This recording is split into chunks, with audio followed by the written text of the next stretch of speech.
তাহলে মোট কথা আল্লাহ রাব্বুল আলামিনের যে শুকরিয়া আমরা আদায় করি বা করা দরকার, এটা তিন ভাবে হয়। এক, জুবানি শুকরিয়া, দুই, আমলীয় শুকরিয়া, আর তিন, माल সম্পদ ব্যয় করার মাধ্যমে शुक्रिया। अब हम गौर करेंगे जो कुर्बानी का अल्लाह ने हुक्म दिया, इस हुक्म के अंदर तीनों चीजें मौजूद है। अल्लाह बोले इन्ना आतैनाकल कौसर, हे महबूब हम आपको हौज़े कौसर अता किया, আপনাকে हौज़े कौसर दान করা হলো। ফাসাল্লি লিরাব্বিক, সুতরাং নিজের প্রতিপালকের জন্য নামাজ পড়ুন। নামাজটা দুই ভাবে হয়, জুবানি শুকরিয়া এবং আমলি শুকরিয়া, দুটোই নামাজের মধ্যে বিদ্যমান। अगर गौर किया जाए तो जुबान से तस्बीह पढ़ते हैं, सूरत पढ़ते हैं, दुआएं पढ़ते हैं, तो वह एक जुबानी इबादत हो गई, यानी जुबानी शुक्रिया अदा हो गया। और जो अरकान अदा करते हैं, यानी रुकू में जाते हैं, सजदे में जाते हैं, खड़े होते हैं, जो आप काम करते हैं, ये बदन का अमल हुआ, तो এটা হচ্ছে শরীরের আমল। তো যেমনি ভাবে নামাজে জুবানি শুকরিয়া হয়, তদ্রুপ আমলীয় শুকরিয়া নামাজের মধ্যে হয়। আর সেই জন্য আল্লাহ বললেন, হে নবী আমি আপনাকে হাউজে কাউসার দান করেছি, আপনি নামাজ পড়ুন। কারণ নামাজ পড়লে আল্লাহ শুকরিয়া মৌখিক ভাবেও হয়ে যায় এবং আমলীয় ভাবেও হয়ে যায়। তাহলে আরেকটি বাকি থাকে, সেটা হচ্ছে সম্পদীয় বা মালকে ব্যয় করার মাধ্যমে শুকরিয়া। তো আল্লাহ পাক বললেন ওয়ানহার, হে নবী আপনি কুরবানি করুন। কারণ কুরবানির জন্য একটি পশুকে ক্রয় করতে হয়, নিজের মাল সম্পদ ব্যয় করতে হয় এবং সম্পদ খরচ করে একটি কুরবানির পশু ক্রয় করে তারপরে কুরবানি করতে হয়। তাহলে মোট কথা কুরবানি হলো মালি একটা শুকরিয়া, অর্থাৎ মাল সম্পদের মাধ্যমে शुक्रिया अदाय करा। इसीलिए अल्लाह ने फरमाया कि आप कुर्बानी करें लेकिन उससे पहले नमाज पढ़े। लिहाजा नमाज में जुबानी और अमली शुक्रिया हो जाता है और कुर्बानी के जरिया माल के जरिया शुक्रिया हो जाता है। সেই জন্য আল্লাহ পাক রব্বুল আলামিন কুরবানির আগে নামাজের হুকুম প্রদান করেন। তাহলে মোট কথা কুরবানি করতে হলে আগে নামাজ পড়তে হবে। নামাজের মাধ্যমে কুরবানি গ্রহণযোগ্য, নামাজের মাধ্যমে কুরবানি কবুল হয়ে যায়। তো নামাজের যুক্ত হওয়া, নামাজকে সংযুক্ত করা কুরবানির মতো ইবাদতের মধ্যে বিদ্যমান। তাহলে যে কুরবানি আপনি মাল সম্পদ ব্যয় করে করছেন, ওইটাও কবুল হওয়া নির্ভর করে নামাজের উপর।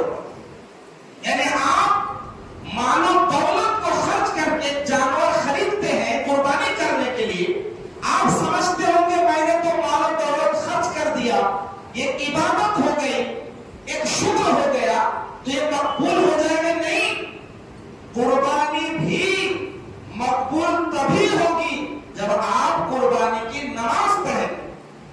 लिहाजा कुर्बानी भी नमाज़े कुर्बानी पर मौकूफ है। তাহলে মোট কথা নামাজই হলো একমাত্র কুরবানি কবুল হওয়ার একটি মাধ্যম। কিন্তু আফসোসের বিষয়, আমি কুরবানি নিয়ে আলোচনা করছি, এর মধ্যে কয়েকটি কথা বলে দিতে চাই। আফসোসের ব্যাপার, মাহরুমের ব্যাপার, বঞ্চিত ব্যক্তিদের মতো ব্যাপার যে এত বড় আলিশান সুন্নি হানাফি জামা মসজিদ নির্মাণ হচ্ছে। আলহামদুলিল্লাহ এখন হাজার হাজার মানুষের স্পেসেস, মানে হাজার হাজার মানুষ একই সময় নামাজ পড়তে পারবে এমন আলিশান আলহামদুলিল্লাহ বিল্ডিং দাঁড়িয়ে গেছে। কিন্তু দিনের দিন আমাদের নামাজের সংখ্যা কমে যাচ্ছে, হয় না? হয় না? রমজান মাসের আগে 5 ওয়াক্তেও যারা দ্বিতলাতে যেতে হতো নামাজ পড়ার জন্য, কিন্তু এখন ধীরে ধীরে নামাজের সংখ্যা কমে যাচ্ছে। কেন? কিসের জন্য? এটা জানতে হবে।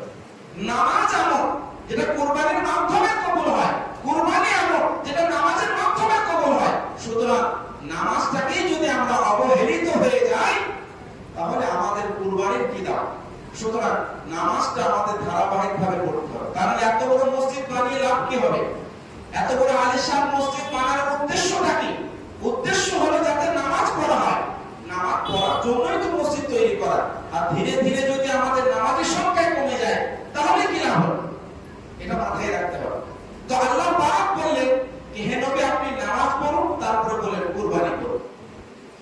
পবিত্র কোরআনের একটি আয়াত, একটি সূরা, যে সূরাটির নাম হচ্ছে সূরা ফজর, এর 1 থেকে নিয়ে 3 নম্বর আয়াত পর্যন্ত আল্লাহ বলেন ওয়াল ফজর ওয়া লায়ালিন আশর ওয়াশ শাফঈ ওয়াল ওয়াতর।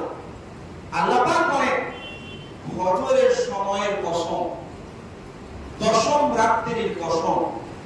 यानी अल्लाह ने कसम खाई कि फजर की कसम है, 10 रातों की कसम है। এই ফজরের কসম এবং দশম রাত্রির কসম আল্লাহ কেন খেলেন? আমরা কেউ আল্লাহর কসম কেন খাই? কোন জিনিসকে আমার সামনে যে মানুষটা আছে তাকে ভরসা করার জন্য আল্লাহ যিনি মহান তিনার নামে কসম খাওয়া হয়। তার আল্লাহ যদি কোন জিনিসের কসম খায় এর মানে এটা নয় যে ওই জিনিসটা বড় আল্লাহ ছোট, নাউযুবিল্লাহ। আমরা আল্লাহর কসম খাই কারণ আল্লাহ মহান, কিন্তু আল্লাহ যদি কোন জিনিসের কসম খায় এর মানে হয় ওই জিনিসটা অত্যন্ত ফজিলতপূর্ণ।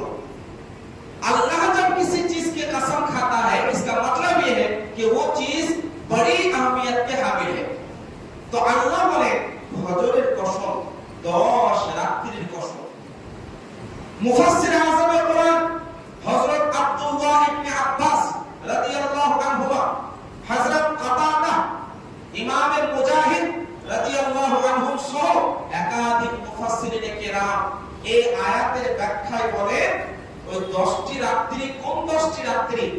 ওনারা বলেন ওই 10টি রাত্রি হলো জিলহিজ মাসের 1 থেকে নিয়ে 10ম জিলহিজ্জা রাত পর্যন্ত। यानी कुरान में अल्लाह ने पहले जिलहिज्जा की रात से लेकर 10वीं की रात तक की कसम अल्लाह ने खाई। এই 10টি রাত্রির আল্লাহ কসম খেলেন। তাহলে 10টি রাত্রি কত ইবাদতপূর্ণ বুঝতে পারছেন? জিলহিজ মাসের 10টি রাত্রি মানে 1 থেকে নিয়ে 10 রাত্রি পর্যন্ত, কুরবানির রাত্রি পর্যন্ত কেন এত ফজিলতপূর্ণ কেন? হাদিস শরীফের মধ্যে একাধিক জায়গায় এসেছে। একটা হাদিস যেটি তিরমিজি শরীফ, আবু দাউদ শরীফ, মুআজামুল কাবীর সহ একাধিক গ্রন্থের মধ্যে বিদ্যমান। আল্লাহর নবী বলেন মা মিন আমালিন মা মিন আইয়ামিন মিনাল আমালিস সালিহি আহাব্বু ইলাল্লাহি মিন আশারি জিলহিজ্জা। আল্লাহ নবী বলেন 10 জিলহিজ্জা চাইতে অন্য কোন ইবাদত আল্লাহর নিকটে প্রিয় নাই। यानी 10 जिलहिज्जा यानी 10 रात की इबादत से बेहतर कोई इबादत नहीं। तो सहाबाए किराम ने अर्ज करलेन क़ालू या रसूल अल्लाह वलाल जिहाद फी साबिलिल्लाह। या रसूल अल्लाह যদি কেউ আল্লাহর রাস্তায় জিহাদ করে তার জিহাদের চাইতেও কি উত্তম এই 10টি রাত্রি ইবাদত? আল্লাহ নবী বলেন ওয়ালাল জিহাদ ফি সাবিলিল্লাহ ইল্লা মান উমিরা জাওয়াবুহু ওয়া উহরিকা দামুহু। হ্যাঁ, আল্লাহর রাস্তায় জিহাদ করাটাও এই 10টি রাত্রির ইবাদতের সমতুল্য নয়। তবে কোন বান্দা যদি নিজের মাল সম্পর্কে নিয়ে জিহাদ করতে যায়, পুনরায় কোনো কিছু না ফিরে আসে, তাহলে ওই বান্দাও এর সমতুল্য নেকি অর্জন করবে।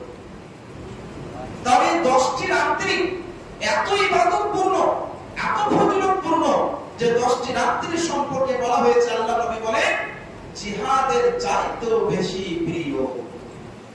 একটা হাদিস শরীফের মধ্যে আল্লাহ নবী বলেন, তিরমিজি শরীফের হাদিস, আল্লাহ রাসূল সাল্লাল্লাহু আলাইহি ওয়াসাল্লাম ইরশাদ করেন ইয়াদিলু কুল্লু সিয়ামি ইয়াউমিন মিনহা বিসিয়ামি সানাতিন ওয়া কিয়ামু লাইলাতিন মিনহা বিকিয়ামি লাইলাতিল কদরি। এই যে জিলহিজ্জার মাস শুরু হচ্ছে 1 থেকে নিয়ে 10 জিলহিজ্জা পর্যন্ত এই রাত্রিগুলো, এই দিনগুলোতে মানে 10 জিলহিজ্জায় তো রোজা রাখা না যায় হারাম, 9 জিলহিজ্জা পর্যন্ত এই যে রোজা রাখা, এক একটি রোজা আল্লাহ রাসূল বলেন এক বছরের সমতুল্য সওয়াব আল্লাহ দান করেন। আর এই রাত্রিগুলো এক একটি রাত্রি ইবাদত করা লাইলাতুল কদরের চাইতে বেশি শ্রেয়। পবিত্র মাহে রমজানের প্রত্যেকটি রাত কিন্তু মাহে রমজানের শ্রেষ্ঠ রাত হলো লাইলাতুল কদর, কদরের রাত। আল্লাহ নবী বলেন এই যে কুরবানির 10টি রাত, এই কুরবানির 10টি রাতের প্রত্যেকটি রাত লাইলাতুল কদরের মতো উত্তম, লাইলাতুল কদরের মতো শ্রেষ্ঠ। আল্লাহ রাসূল সাল্লাল্লাহু আলাইহি সাল্লাম বলেন, কারণ আল্লাহ এই 10টি রাত্রির কসম খেয়েছেন, আল্লাহ এই 10টি রাত্রির শপথ করেছেন। সুতরাং এই 10টি রাত্রি অত্যন্ত গ্রহণযোগ্য, অত্যন্ত ফজিলতপূর্ণ। इसलिए जानना चाहिए कि ये जो 10 जिलहिज्जा यानी 10 रात है, इन 10 रातों में अल्लाह की बारगाह में इबादत करना चाहिए। এই 10টি রাত্রির ইবাদতপূর্ণ, বরকতপূর্ণ হওয়ার অনেকগুলো কারণ আছে।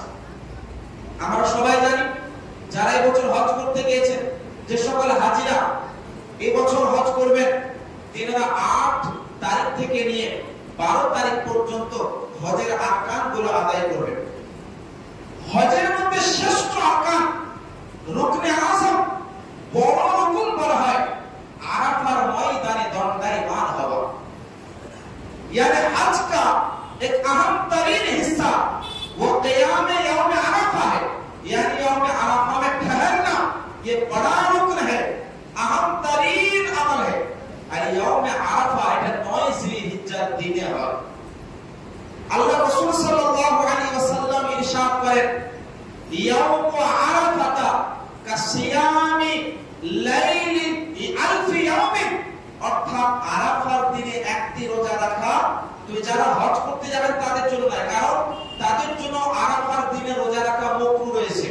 কারণ আরাফার ময়দানে দণ্ডায়মানকারী বিভিন্ন অসুবিধার সম্মুখীন হতে হয়, তাদের হাজীগণ ছাড়া অন্যান্য উম্মতীদের জন্য বিধান।